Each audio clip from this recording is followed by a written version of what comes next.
S'il y a un stand qui attire du monde à cette foire internationale du tourisme de Madrid, c'est bien celui de la Côte d'Ivoire.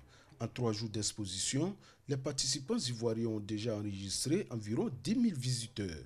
Et leur secret, c'est le cacao et la culture ivoirienne qu'ils ont mis en exergue à cette exposition.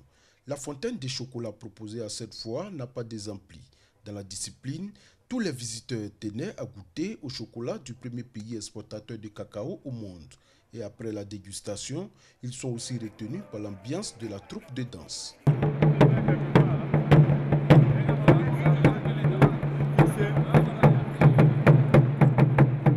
Des séances photos avec les danseurs et surtout les échanges avec les exposants ivoiriens ont pu convaincre de nombreux visiteurs de choisir la destination Côte d'Ivoire pour leurs futures vacances et aussi pour des affaires. Oui, j'aimerais bien.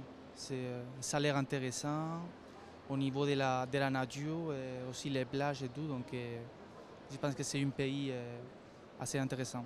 Sí sé dónde está, claro que lo conozco. Il est évident que je connais la Côte d'Ivoire. Je sais que c'est situé dans la partie côtière de l'Afrique.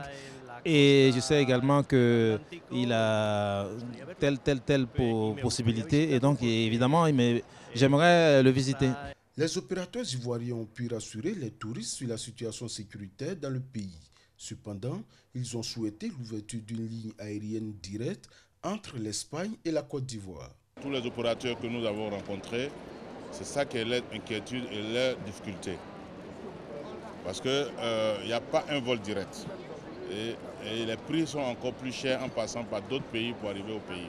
La question est en voie d'être résolue si l'on s'en tient à la rencontre que le ministre ivoirien du Tourisme a eue avec le président de la Chambre de commerce et d'industrie de Madrid,